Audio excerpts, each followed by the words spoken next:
All right, and welcome back to the Sports Wrap, joined now by PawSox Vice Chairman Mike Tamburro, longtime president, longtime part owner of the PawSox. We assume one day you'll be in the Hall of Fame, but for this inaugural class, you're going to break it down for us on Friday. We have Wade Boggs, Jim Rice, and of course the longtime owner, Ben Mondo, posthumously. So a huge first class. Thanks so much for joining us tonight, and just speak about what Friday's going to mean to the organization. Friday's a very special night, Yanni, to honor those three special guys, Ben and Wade and Jim Rice. It's a night that, you know, an organization that honors its past, right, I think speaks volumes about the organization. And for us to have this opportunity, I think it's going to be very, very special, and I hope the fans will come out and support it. All right, Ben Mondo, credited with pretty much saving professional baseball in the state of Rhode Island. You were there when he came and took over in 1977. You were his right-hand man all those years until his passing. So just speak to the impact he had on the PawSox and the community in Rhode Island. Ben cared very deeply about the community. He cared very deeply about the fans, and he cared very deeply about the players. I mean, that to me speaks volumes about how the industry should be run. Mm-hmm. He cared.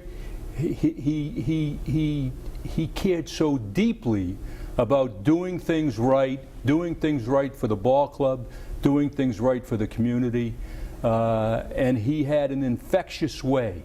Fans just loved him. Right. He'd be outside welcoming the fans as they came into the park. All right, so Jim Rice, a Baseball Hall of Famer, a Red Sox retired number, and now entering the PawSox Hall of Fame. Back in 1974, he won the Triple Crown, the last International League player to do so, and you were here for that. When you saw Jim Rice, did you know he was a Hall of Fame player? Well, I wish I could say yes. You know, I knew he was a special player. In fact, he had come up in '73 at the end of the season and led the PawSox to the Governor's Cup and the Junior World Series Championship. He played in 10 games, hit 4 home runs, knocked in 10 runs, hit 375. So that was foreboding that Sure. maybe he was going to be an outstanding player. He came back in '74. We had a terrible team, and he won the Triple Crown. The ball jumped off his bat like no player I can ever recall. And of course, Wade Boggs was here in 1981. He won the batting title, which he won many of those in the major leagues. Wade Boggs, part of that famous 33-inning game. What do you remember about his tenure in Pawtucket and his storied career in Boston? You know, he played for us for a couple of years, Yanni. And the first year, which I believe was 1980, he lost the batting title on his last at-bat.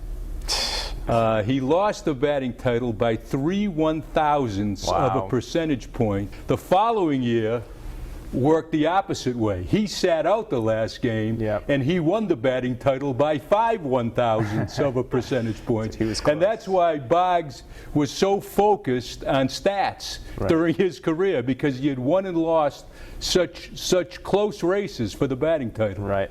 And Mike Tamburro, thanks so much for joining us. Head over to McCoy Stadium Friday for this inaugural Hall of Fame induction. Ben Mondo, Wade Boggs, and Jim Rice. Mike, thanks so much for joining us. Thank you, Yanni. Appreciate it. And much more from the Sports Wrap coming up after this.